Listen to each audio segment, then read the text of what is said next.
All right, we are live with another edition of the Osceola Seminole Sidelines. It's been a big month for Florida State football in terms of recruiting, and to talk about what's going on not only throughout the month of July, but particularly yesterday and today, I am joined by Osceola recruiting analyst, the legend Charles Fishbein, and a man people around college football recruiting know well, Rivals Southeast recruiting analyst John Garcia. Welcome, guys. What's up? Good to Oh be man, here. it's a lot going on. A lot going on. We are sitting here right now waiting for Tye Hylton to go live on Instagram to talk about where he will be committing. It is down between Florida State, Florida, Miami, UCF, and Penn State. We'll talk a little bit about that after he commits. But guys, the news yesterday was probably the biggest firework that has gone off for Florida State in the month of July. Jonathan Daniels, the four-star offensive tackle from Pensacola Pine Forest High School. We had heard he may commit anytime in July, as early as July 4th, as late as tomorrow, but he committed yesterday. Fish, this is a guy that you have predicted would be a Florida State commit virtually from the get-go, and it came to fruition. So I want to get both of your takes on what the commitment of Jonathan Daniels over to Florida State over Georgia, LSU, and Kentucky means. And Fish, I'll start with you.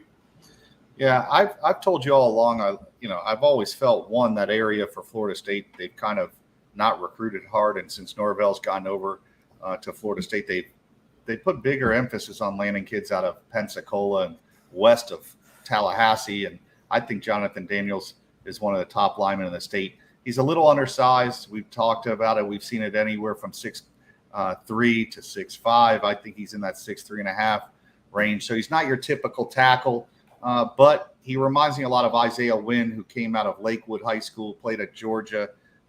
He's a long kid, but he's versatile enough to move into guard or center at the next level. You like that versatility, but he's also athletic enough to handle a speed rush off the edge.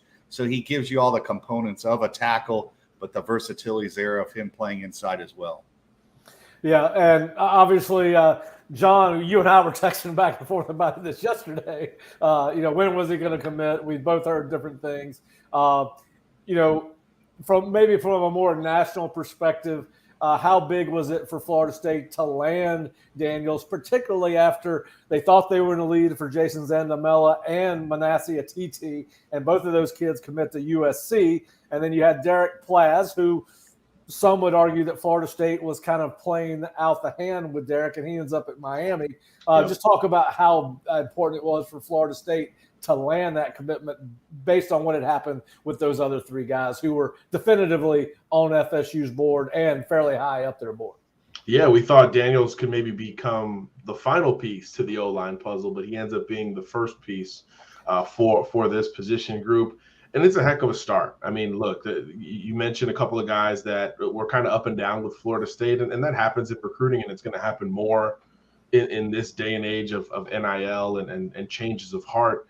But if you're starting off with maybe the most athletic offensive lineman in the state of Florida, I think that's a hell of a starting point. I think, as Fish said, Daniels can move up and down the offensive line. I mean, watch his defensive line tape. I love his defensive tape that he's put out over the last couple of seasons, dating back to his freshman year when they went to the state title game. There's a lot of flashes there defensively for Daniels. So the foundation of athleticism and power in his game is there. It's just a matter of, like Fish said, fine-tuning it relative to the scheme and what position Florida State is going to need him at. But because of that frame and athleticism and length, most importantly, everybody wanted this kid. You mentioned Georgia, LSU, Kentucky, Florida at one point looked like a major player. Miami was trying to get involved. But Jonathan is he's kind of his own kid, reserved, didn't take a ton of visits, got to a couple campuses he really needed to vet a little bit more. But Florida State was always that program for him. And I think, as Fish said, it's really critical for FSU to I would say patrol the Panhandle, not necessarily lock it down. There's so much talent, talent pools that FSU needs to dig into in the rest of the state of Florida, in South Georgia, as we've seen them do in this cycle. But you got to be sort of the gatekeeper of the Panhandle, and the blue chippers, the no doubters in the Panhandle, you've got to lock in. And I think that alone is a good sign for Daniels, in addition to whatever his ceiling positionally is going to be. Yeah, and how big a relief do you think it is for Mike Norvell and Alex Atkins to get that first commitment on the O-line, particularly a guy that is so highly rated? And to both you and Fish, and by the way, Tye Hylton he's just started his live. He has not announced anything yet. We will break to that shortly. But back to Daniels, we've talked a lot about it. There's been multiple reports. He's 6'3", 6'5". At the end of the day, it's probably not about height. It's probably about arm length. Does he have the arm length to be a offensive tackle at the major college level? I think so. I saw him in person at the Under Armour event, I believe in Orlando earlier this year. And yeah, his torso, his torso is a little sawed off, but his arms are past his knees, So you see the length that everybody covets on the offensive and defensive line. And look, and I think in this day and age, it's more about that combination of length and athleticism. And really, those are the two strongest boxes that Jonathan Daniels checks in his athletic profile. So I do think if he has to play tackle, he could, but it could just depend on what the rest of this O-line group looks like for Atkins in this class of 24, and how obviously the current roster plays out. So I think he could do it, but you don't want to make him do it if he doesn't have to. Yeah, Fish. What about you? I've got Hilton on one screen and you guys on the other, so I'm trying to watch both of you. Pay attention to both. But hey, I'm used to playing a second fiddle to everybody else. It's all cool if you jump over there. But listen. I've said this before. The one thing is you've got to feel for Coach Norvell and his staff, and I think they've done a great job. I'm huge on roster management, and we've discussed this over and over. Is making sure when you start. When you're recruiting guys and you start out for this 2024 class, I believe you get a quarterback, a running back, all the way down to DB corners, is you put a number one next to each of those positions and then put a +2 or a +1 or a +3. Florida State's done a very good job with Norvell of landing guys at each position. And if I've said this with any coaching staff, if you're able to land those guys, and then if you find somebody and out recruit them, that's fine. But landing no one and then having to take a plan C later because you didn't have a plan B, that's where you get in trouble as a program. He's done a very good job. Daniels gives you that first one. We know that they have a shot at Hylton here. They probably have two after today. So they've put themselves in good positions now to go for Wales. Well, and you're right. Tye Hylton has just announced that he is committed to Florida State. So now we have two big offensive line commitments for Florida State. And listen, Hilton's a guy I really like. I think that he is a guy that the way the institution of the transfer portal at the time it came into play allowed him another year to develop. And I think this is a guy that would get passed over 3 years ago because he was a late bloomer. Because of the portal and people can wait longer to fill these needs, I think Hylton fell into Florida State's lap and the other schools that were recruiting him. But I really love this guy's tape. I think he is just looking at him on the hoof. I think he might be a half-inch taller than Jonathan Daniels. He's taller, yeah. But it's certainly a guy that has continued to develop. If you watch his tape, you see the athleticism. You see that he's got the ability to get bigger. That frame can hold a lot more weight. But Fish, talked with you about Tye Hylton. One of the things I like about him is he's not passive in pass protection. He's not one. If a guy puts his hands up, Tye Hylton is a very physical guy. Most people think pass blocking is a passive exercise. It is not. And if you watch Tye Hylton, he does have that little bit of a mean streak. He finishes blocks, but two big commitments for Florida State. Fish, I'll let you start with Tye. Then John, I'll let you talk a little bit about Tye. I don't know what John looks like for an offensive lineman because we haven't spoke a whole bunch about O-line. I'm totally different. I don't really look at star rankings, especially up front. I believe you take numbers. Two, what I like about offensive linemen, one, can they bend? He can bend. Is he athletic? Yes. Can he play multiple positions? Does he have that mean streak? But main thing is a kid coachable? Because a lot of these guys in high school, the biggest issue they have is mainly technique and just getting in a weight room and becoming bigger and stronger. And that's where the projections are missed so much, is that coachable side. We've seen so many guys that have the talent and they just haven't made it because they don't want to put in the work. If this kid's willing to put in the work, the physical talent's there for him to be very good. I'm watching some of his clips now, and you see him 10, 15 yards down the field. He's athletic. He can be used as a pulling guard. You could get him out space. He can get onto a linebacker or DB. So all the tools that you want in an offensive lineman this kid has, now it just comes down to how coachable is he and how willing and how hard he'll work in the weight room and on the football field. John? Yeah, a lot of modern traits here that you like. First of all, we just talked about it with Daniels, position versatility.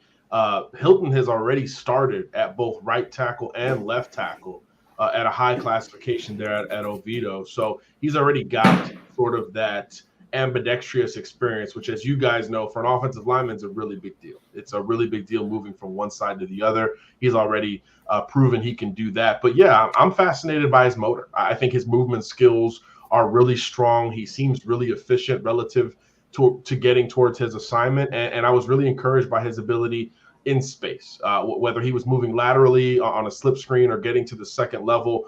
It looked really easy for Hylton. So I think with both him and Daniels, you're getting sort of a type in this class for FSU and Alex Atkins, guys who are leaner, longer, who can move and maybe move around positionally all the same. And I think when you're talking about roster management and building a contender and maintaining that contender, you got to have guys who can move around. You got to have glue guys who can give you a lift in a pinch, even if it's at a different position. So guys with experience like this, whether it's O-line, D-line, or in Hylton's case, left tackle, right tackle, it gives you that much more positional flexibility as you allow them to put their weight on at the collegiate level, which all these kids are going to do when they get to Tallahassee for good. So I like the body type and the mold of these lengthy, undersized guys. Yeah, and you talk about versatility. Obviously, that is something that's Mike Norvell holds in high regard. You see it just about, we're going to talk about Kevin Levy later. We're going to talk about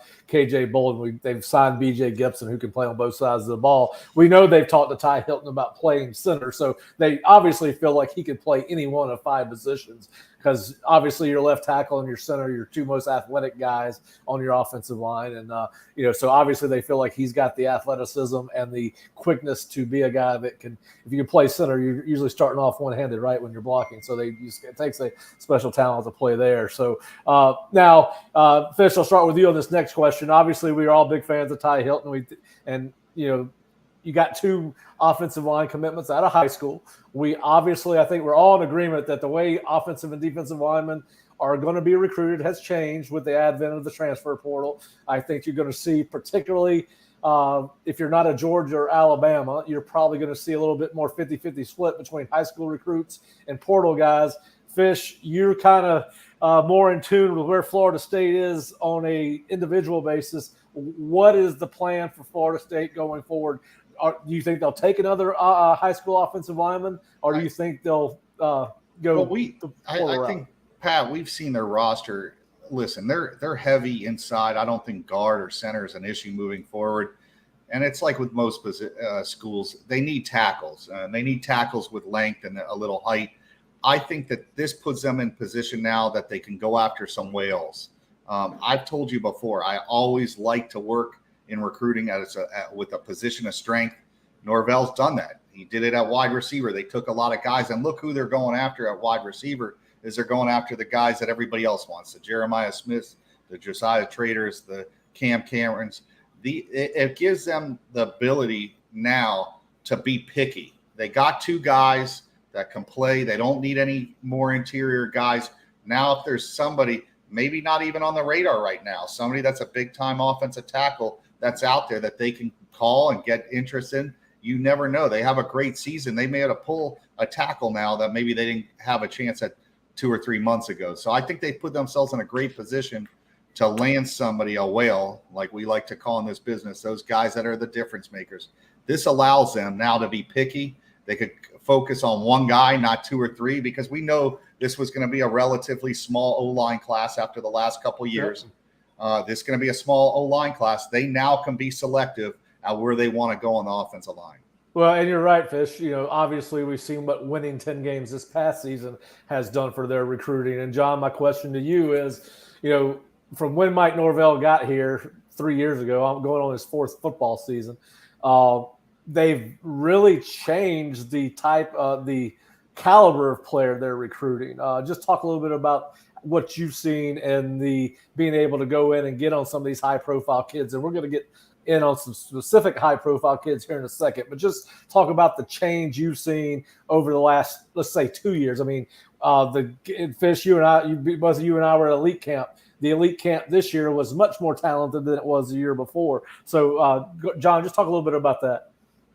Yeah, I think perception moves prospects. When you talk about all three of the big three changing coaching staffs multiple times in the last, 5, 6, 7 years, whichever one was going to stabilize first was going to be at a true advantage from a perceptional standpoint. And obviously Florida State on the field has become that program. And that news travels very fast, and it enables you to go out and have more success in Miami and to go grab a Hakeem Williams last cycle, right? You can go into these regions and these areas where, previously it was always going to be uphill, and not only compete, but you can contend and win with these big time recruiting battles. So I do think that perception has moved so positively towards Florida State that it's really singular right now relative to Florida and relative to the Miami Hurricanes. Now, those other two are still recruiting very well, but it's very much a different message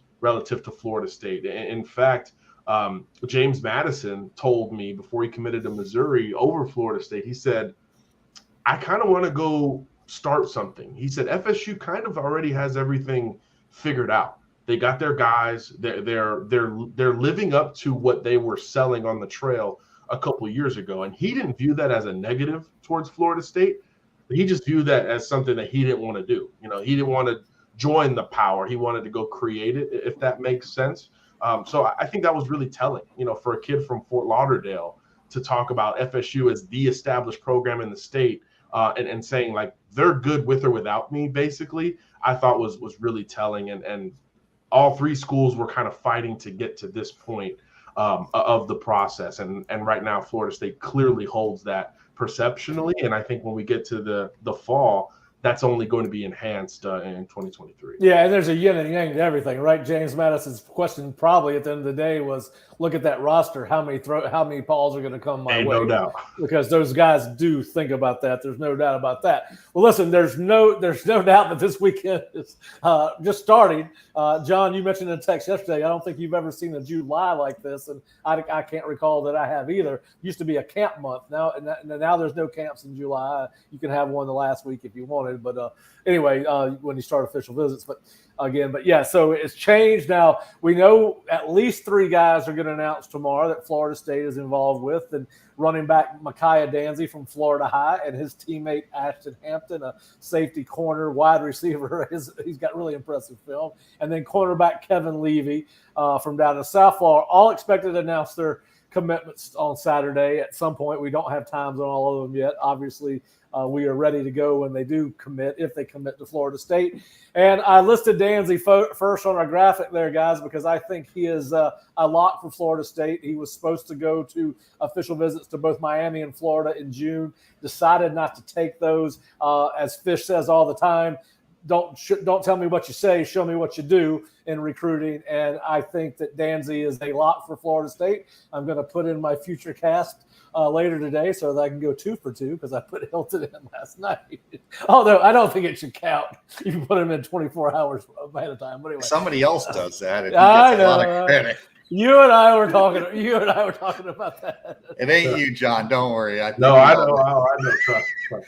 I'm taking the guy to Vegas because he's so good at doing this, and I need to win some money. All right, so all right, we're getting some viewer questions. I'm gonna ask you guys about here in a second, but I want to ask you, do you guys think Danzy is a lock for Florida State? And he reminds me a little bit of Lawrence Toafili in the way he's built, the way he plays. He's even though he's got speed, but he's really a one-cut north-south guy, which as the more I go back and watch him, it kind of surprised me. But he's got the ability to catch the ball out of the backfield. He's good in the screen game there at Florida High, but more of a one-cut, get-upfield guy. And just talk a little bit about whether you think Florida State's going to get him. I think there's no doubt about that, but I'll let you guys, and then what you like about it. Fish, you want to start? Yeah, I've been real high on Danzy since I saw him last year in the state title game. I always like to see guys live because that really gives you a perspective, especially I remember Urban Meyer. I talked to a coach. He said that Urban Meyer really put an emphasis on guys that played well in playoffs and state championships. That was very important in recruiting guys, that they took their teams far in the playoffs. And when they did get there, they were a big reason why. He was the best player on the field when I saw him last year in the state championship game. He's electric with the ball in his hands. I think he's got more speed than Toafili. I definitely agree. He's basically that versatile player that could play slot receiver, come around on jet sweeps. He also could line up in the backfield. But his ability to get into the open field and not be able to get caught, Florida State needs more playmakers like that. They've got a lot of good guys, but at wide receiver and running back, last year and the year before, they've created the most big plays, which is crazy in college football, but they really haven't had that difference maker. I think Danzy fits that mold, and that's what's exciting is that Norvell's already proven he could create the big plays with guys that can't really create them on his own. He schemed them guys into big plays. This guy, you don't have to scheme. You just run a play, and he has a chance to take it the distance anytime, at any place, anywhere on the field. Yeah, the thing that stuck out to me, and John will let you talk a little bit about Danzy, but the thing that caught my attention is his speed is effortless. Like, he gets the full speed fast, but it doesn't look he's running that fast, yet he runs away from everybody. Yeah, there's no doubt. He's got real juice, 10-6 in the 100-meter dash, and he gets to that top speed very quickly, and he maintains it with that very track sort of disciplined stride, which really does remind you a little bit of Toafili, but I think there's a little bit more torque with what Danzy can put out there with the ball in his hands. And I think this is a great fit, if and when he picks Florida State, because Mike Norvell loves these, gadget players used to be kind of like a negative, a derogatory term, but in this day and age, in the space and spread them out game, yep, I think it's a plus. You think of a Tony Pollard, who's now going to be, running back one for the Dallas Cowboys. People had a hard time listing him at a position. Is he a receiver? Is he a returner? Is he a running back?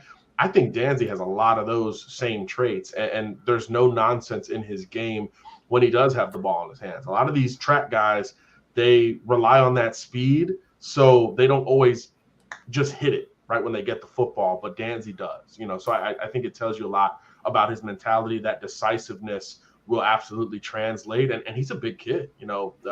He's over 6 foot with the ball in his hands already.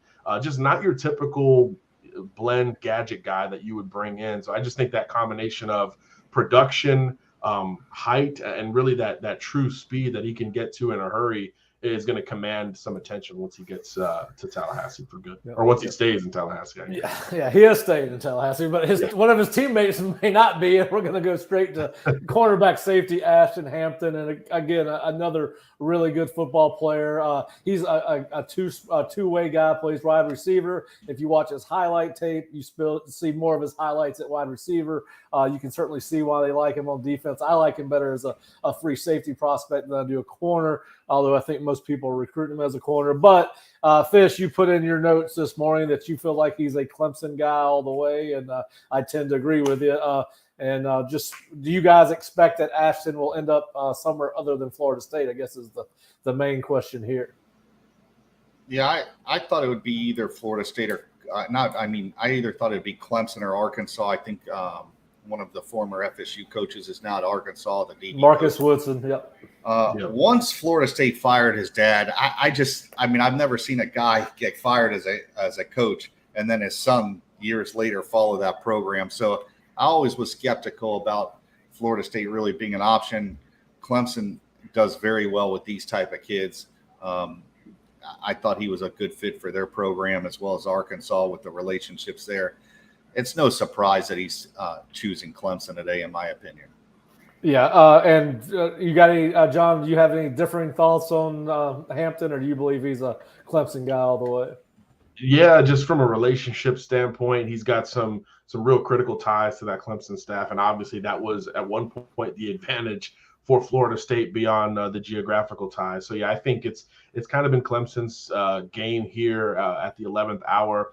I think when Clemson grabs a kid on an official visit, it goes one of two ways. They love it, they buy in, and it's just kind of their fit, or it's absolutely not their kind of fit. And I think with Hampton, he's saying all those things that leads us to believe that he's going to be a Clemson Tiger. And it'll be fascinating because when it's a Tallahassee kid and it's a Florida High kid, it becomes polarizing. I think back to like a Ronnie Harrison type of player. Yeah. Those matter, and we look back at those from a recruiting standpoint. So it'll be fascinating to see if and when he picks Clemson and starts out that way, just how his career develops, because he's a big time player, as you guys have mentioned, two-way guy, a two-way guy in the secondary alone. I think he can move around quite a bit. So curious to see what his on-field fit is, especially at a place like Clemson, where he's going to, theoretically line up against Florida State one day.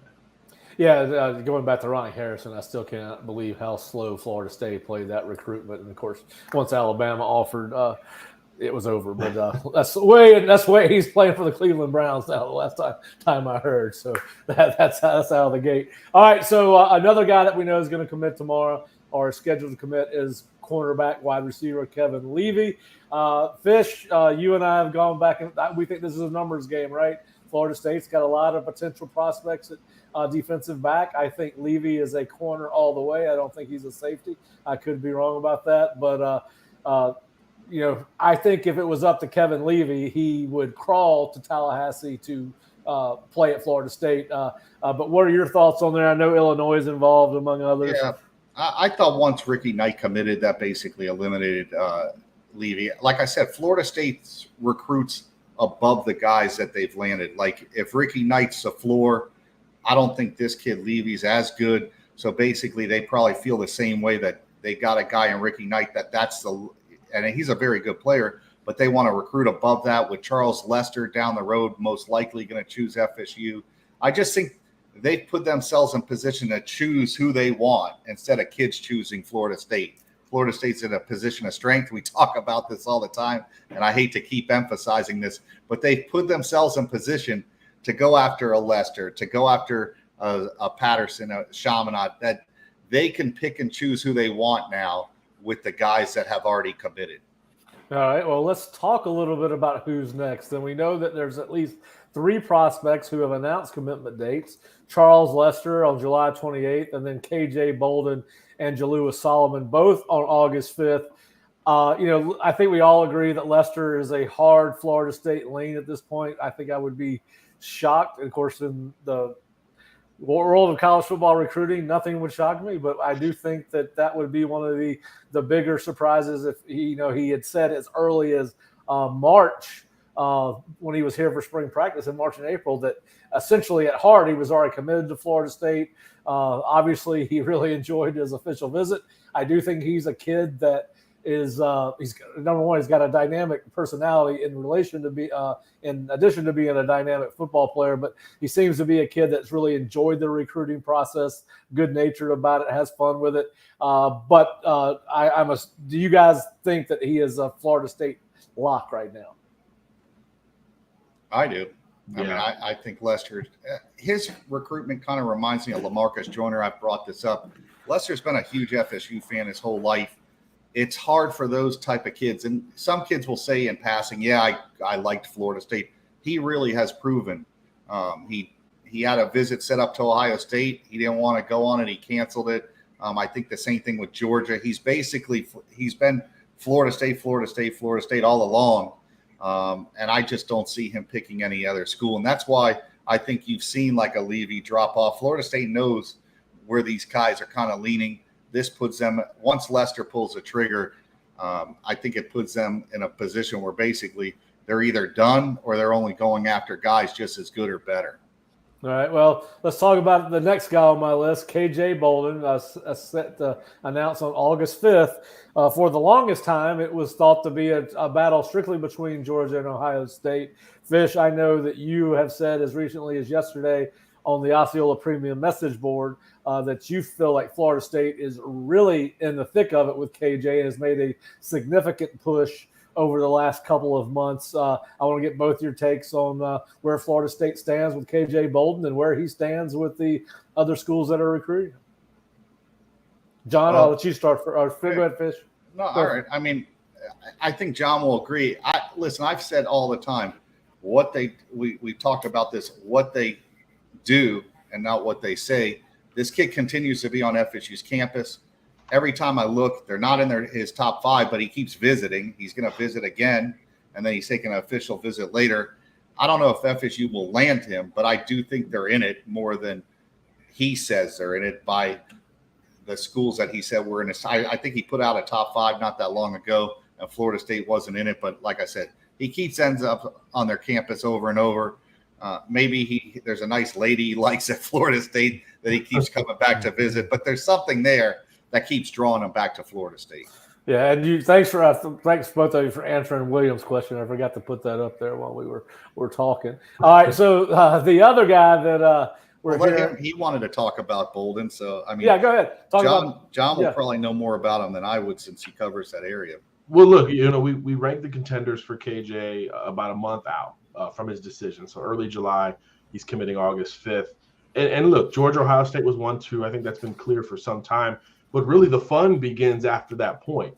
A lot of people, for the bulk of his recruitment, just assumed Alabama. They recruited Buford High so very well. He's a secondary guy. I think, Nick still gets that caveat and expectation, benefit of the doubt, whatever we want to call it. But really, it's Florida State and Auburn that are the sneaky contenders for KJ because, like Fish said, he didn't use the official visit to either of those two schools, and he continues to schedule unofficial visits to both of those schools. So if his recruitment for some reason goes beyond August 5th, that's where a Florida State and or an Auburn can continue to rise up those ranks. Georgia, he's most familiar.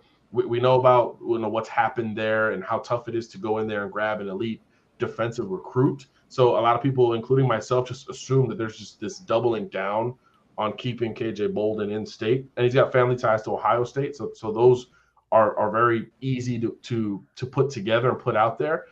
But he's throwing out dream school stuff with Florida State, and he continues to set up visits to FSU. And if he locks in that fall official, whether he's committed or not elsewhere on August 5th, that's a very big deal for Florida State. So that could be a late play for the Seminoles. And it's one of those in general, the longer it draws out, the better for the FSUs of the world. And I think the Auburns of the world too. Yeah. All right. Well, let's move to Jalewis Solomon, another prospect that's going to commit right now on August 5th. And his top 5 are Florida State, Auburn, Kentucky, Texas A&M, and South Carolina. Called his visit to Florida State one to remember.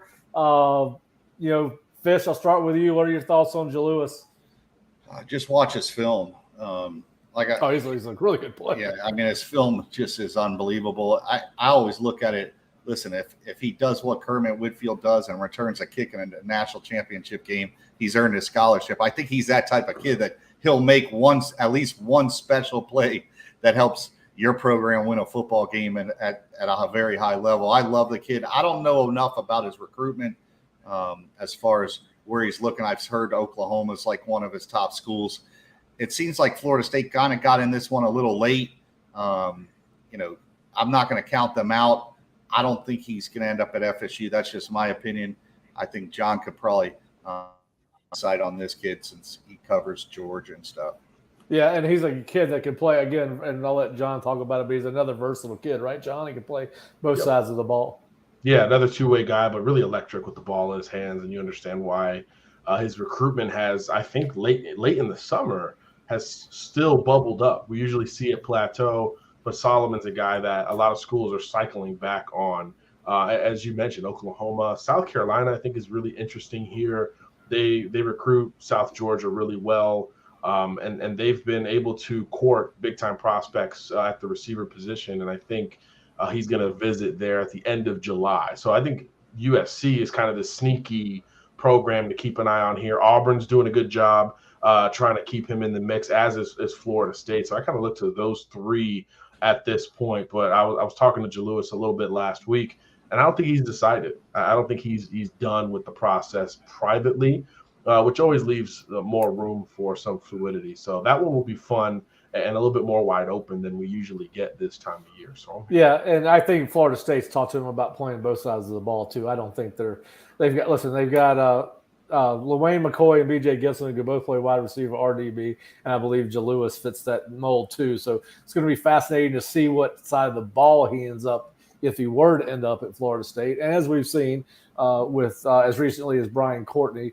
they've moved him from tight end to linebacker. So obviously a number of those kids can make the switch after they get to college if they don't end up making the two deep where they start out. Now, we do have a question for you guys, and it's a good one, I think, because this kid has given people reason to question his commitment, and that is going to be LaWayne McCoy, who even after his official visit has stated that his recruitment is wide open, which is what you're telling people is you're not really committed, right?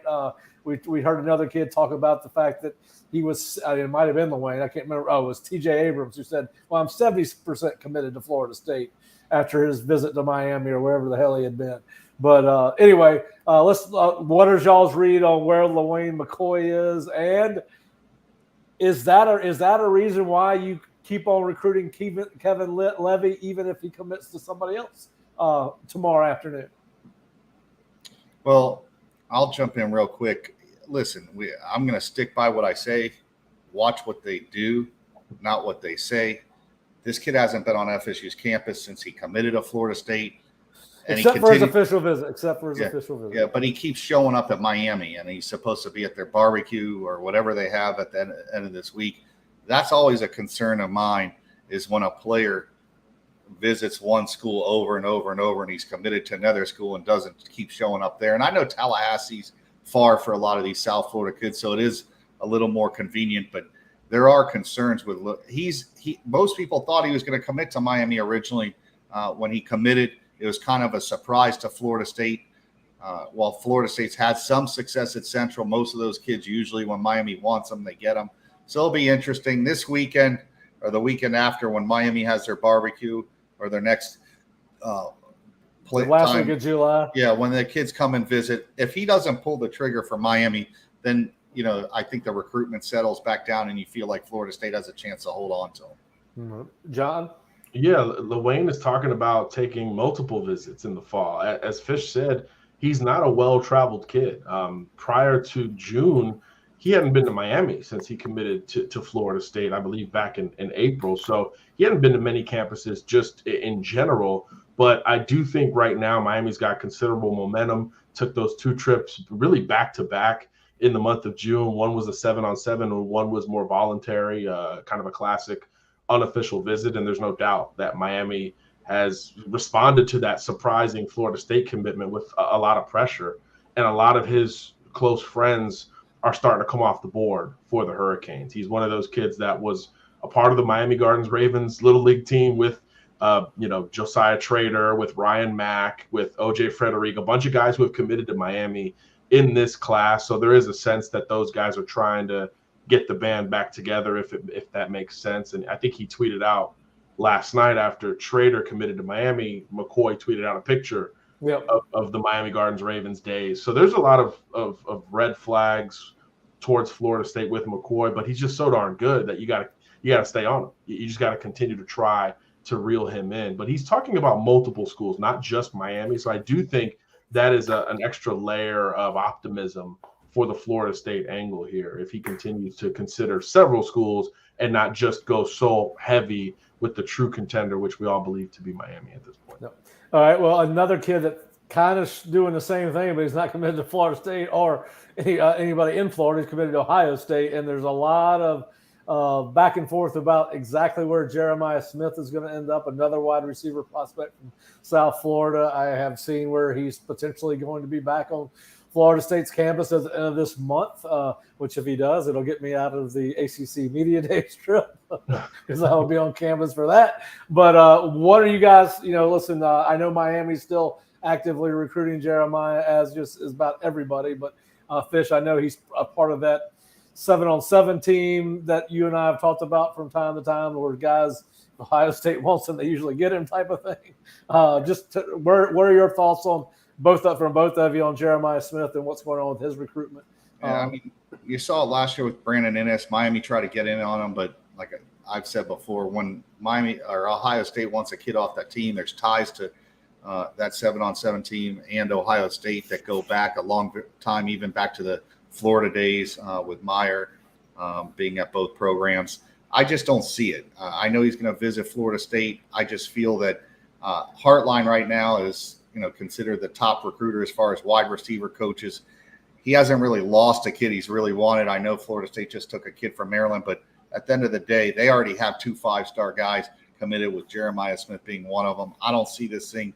I think it's going to be similar to the Ennis thing, where there'll be some interest with Miami. There'll be interest with Florida State. But at the end of the day, unless Hartline decides to take a head coaching job somewhere else or ends up in the NFL and leaves Ohio State, I just don't see this thing going any other way other than him sticking with the Buckeyes. Well, it's funny that you mentioned that, because I was doing a coach's hot seat thread on the boards, and I was getting ready to write my deal on Neil Brown and how Brian Hartline's already been mentioned for the West Virginia job should it come open. We haven't even started the 2023 season yet. John, just your thoughts on Jeremiah Smith. Yeah, I'm right there with Fish. I know some Northwestern fans are campaigning for Brian Hartline with that gig open as well. And I think that's really what it is. Jeremiah has said as much since January. Hey, college football's crazy. I got to do some due diligence. And he's done it. He's been to Miami. He's been to Florida State. He's been to Georgia. He's gone back up to Ohio State. Florida, he's told me last month, was probably the primary contender if something were to shake, but he's also going to watch these seasons, right? He doesn't know a lot about what Florida's going to do and what Miami's going to do at that position. He knows what Ohio State and probably Florida State is going to present at wide receiver. So that's going to factor in too. I think it's mainly Hartline, and hey, if he sticks, I stick. If not, we'll see.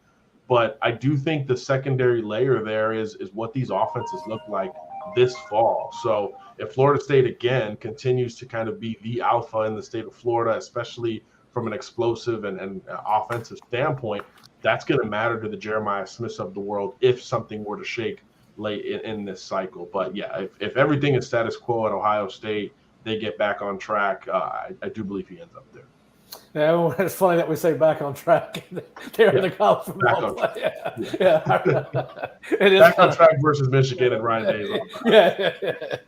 In fact, it's funny. And I don't think there's going to be a more explosive offense in the country next year than potentially Florida State. And I was talking with a former football coach 2 days ago about what Florida State's prospects are for the 2023 season, and we're both in agreement that they might be able to put 40 or 50 points on just about everybody they play, regardless of who they are, because they have that chance to be so. It's the most talented offense Mike Norvell has had since he's been in Tallahassee, and last year's offense was pretty talented. So I think it's going to be interesting to see how if Florida State lives up to expectation, or even particularly if they exceed expectation. Expectations are pretty big for the Florida State fan base right now. Everybody's penciled in 10 or 11 wins.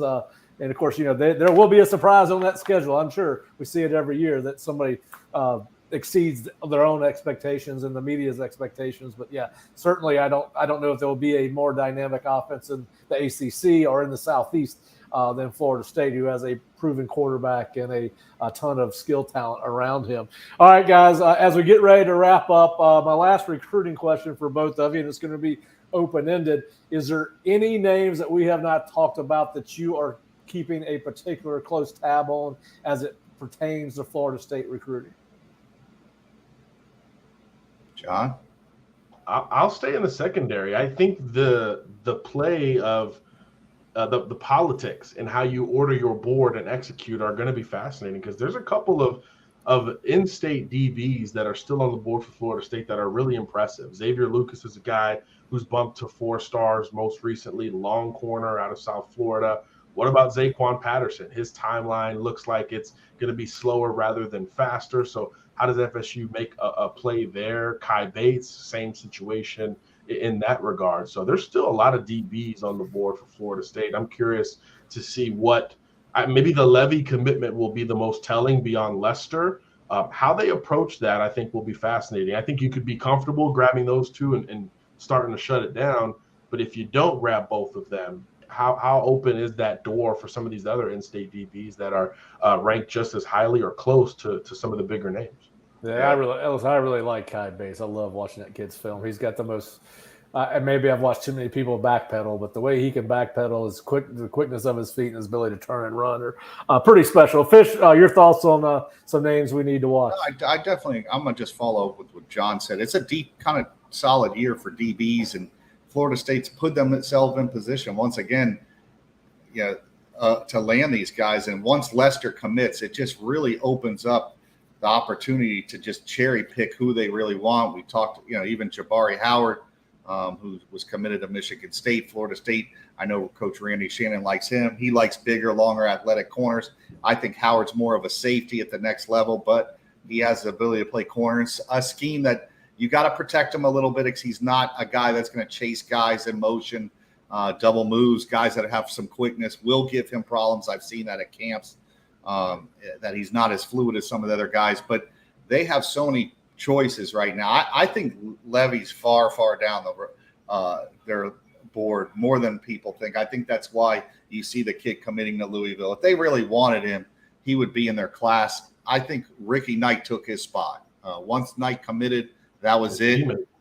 And Florida State said, all right, that's going to be our floor. And he's a really good floor. Let's go after the whales. The whales are still there. Once you get Lester, all of a sudden, if they get a Zaquan Patterson or they get one of these other guys, all of a sudden they've hit a home run at that position. And they put themselves in that position where they can focus on those one or two guys. They don't have to recruit 6 guys now. They're down to the one or two guys they really want. And if they land one, they hit a home run. They land 2, then you're talking one of the best defensive back classes in the country. So I like what they've done. I've always been of roster management and recruit at a position of strength. Take guys that can play for you early on, but you can, if you have a good season, you can recruit above them. And you know what? Those kids will find other schools if Florida State continues to bring in these top-notch kids. All right. Well, listen, as Fish and I, John, I know you are too, we're all huge college football fans. So we're going to switch away from recruiting real quick as we finish up. And obviously a huge day again for Florida State, 24 hours with the commitments of both Jonathan Daniels and Tye Hylton on the offensive line. And, of course, you got we're expecting at least one more commitment to go Florida State's way tomorrow in Micaiah Danzy. But guys, one of the things that has shocked the college football world this week has been the situation at Northwestern. Obviously, last Friday they suspended Pat Fitzgerald for what was going to be 2 weeks without pay. The president and evidently the board of trustees reversed course over the weekend, and on Sunday night, Monday morning, he was let go by Northwestern. My first question is, none of us know the details. That they have not released the report. Certainly sounds like it's not a good situation, but how surprised were you when you heard that news? And then, of course, these, I guess, people that consider themselves legitimate sports writers and college football writers, the first 2 names I've heard to take over a culture situation are Ed Orgeron and Urban Meyer. So I don't know how people put this shit on the computer and consider it to be legit, because obviously you're not going to go hire Ed Orgeron or Urban Meyer to replace Pat Fitzgerald. But how shocked were you by the situation, and how and Fish, I know this could have ramifications in the transfer portal, because I believe these guys are allowed to enter the portal now that there's been a coaching change. And you and I specifically have talked about a couple of linebackers on their roster. And but just get your thoughts on the Northwestern situation, and Fish, more specifically to you, should Florida State look at those linebackers? I definitely think they should look at those 2 linebackers when you have guys that are, getting double-digit tackles, and you have a struggle to get guys to get single tackles. Those guys can be important to your program. I'm shocked. One, I've met Pat Fitzgerald I know what type of program he's run. I believe this is one of those. I don't know enough about the whole hazing thing. You go 1-11, and the year before you went 1-11, you had to fire longtime coaches. I knew Marty Long that was let go the year before. I think this is more. It's guys inside of that program. He probably didn't want to fire anybody this year, and guys got upset. And somebody inside that program didn't want him the head coach anymore. And they find a way to get rid of you. They were never going to fire him off of record or performance because he had done too much. He's the first coach to have a winning record. I think he has he's plus 10 or 15 in the win column at Northwestern, which honestly is one of the hardest schools to win at. I mean, before he got there and the two prior coaches back in the 80s, people that didn't follow Northwestern, they were a joke of college football. I mean, I think they didn't win a Big Ten game for 7 or 8 years in a row. Somebody, I believe, wanted him gone. They found one or two kids that, could, put together some sort of story about hazing, which I just think it's kind of fishy. And it's sad because he was a great coach. Here's a guy that could have easily been the Bears head coach. I know that, coach programs inside the Big Ten went after him. I think he was on USC's board at one time. He turned all those programs down over and over and over to stay at Northwestern, stay loyal to that program. And I have a hard time believing now he's getting fired for something that it seems outlandish to me. So, John? Yeah, I feel similarly to Fish. Definitely wasn't expecting this, especially after seeing the suspension. Usually that's kind of the end of the process. So for it to have opened back up so quickly after that decision came down, you knew it was going to go downhill pretty quickly. So you understand in this climate, especially how it could move so quickly with the court of public opinion.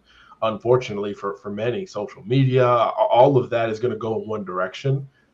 So you almost understand feeling like your hands are tied as an administration. So yeah, I was surprised, just like many folks were, especially relative to not hearing anything negative for so long. He'd been there a million years, it feels like, obviously played there, and as Fish said, turned down a lot of great gigs to stay there. So you hadn't heard anything negative in that entire span. And then all at once, it bubbles up to a firing. So yeah, I'm pretty surprised.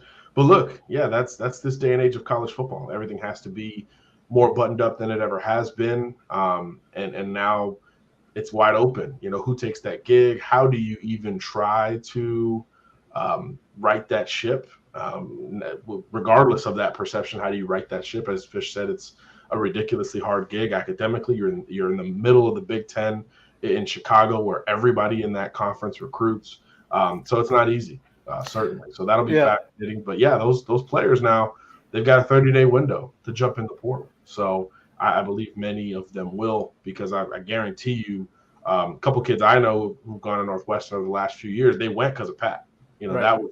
That was the selling point. It was Pat. So the portal, I would assume, is going to be pretty active, because when they did go outside of that footprint, it was Fitzgerald that led those guys there. Yeah, they were getting ready to. And listen, I don't think most people know there's a lot of money at Northwestern. A lot of money. They were getting ready, or they were about to start on an $800 million improvement plan on that stadium. So wow. In fact, it's funny. And the guys no longer with Rivals, and I can't remember who I talked to, but it was early on when Osceola joined Rivals. I said, "Who is one team that could surprise you in the NIL, and because of the NIL game?" And his answer was Northwestern. So, but yeah, listen, I'd never heard a bad word about Pat Fitzgerald. I got a friend of mine who coached with him, and he spoke very highly of him. So I was as shocked as anybody else. But man, it's been anything other than slow in July for college football, and obviously this weekend is just going to keep on trucking. And again, there will be an opportunity for Florida State and other colleges to have some kids on campus the last full week of July. It'll be interesting to see what happens. But Fish and John, man, I know you guys are busy. I want to thank you guys for taking some time out of your day to talk to us a little bit about the commitments of Jonathan Daniels and Tye Hylton, and then obviously moving forward and some of the names for Florida State fans to look forward to.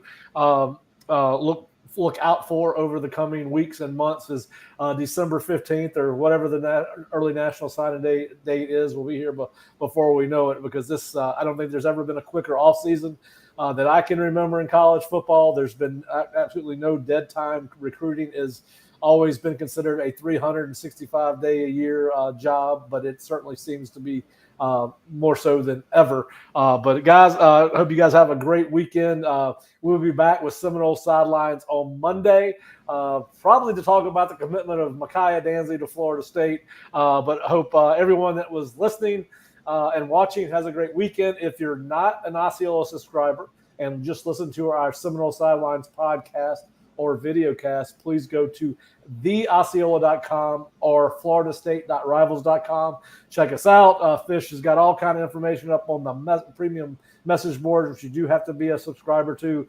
John will post threads usually on a weekly basis on our premium message board. And, of course, we also have articles from John, myself, and Fish on recruiting, as well as Kurt Weiler's got some information on FSU's NIL collective joining an association with 6 other schools. I'm not so much caught up on that yet and what all that means. I will be reading that article myself later. But we do appreciate it, guys. Y'all have a great weekend.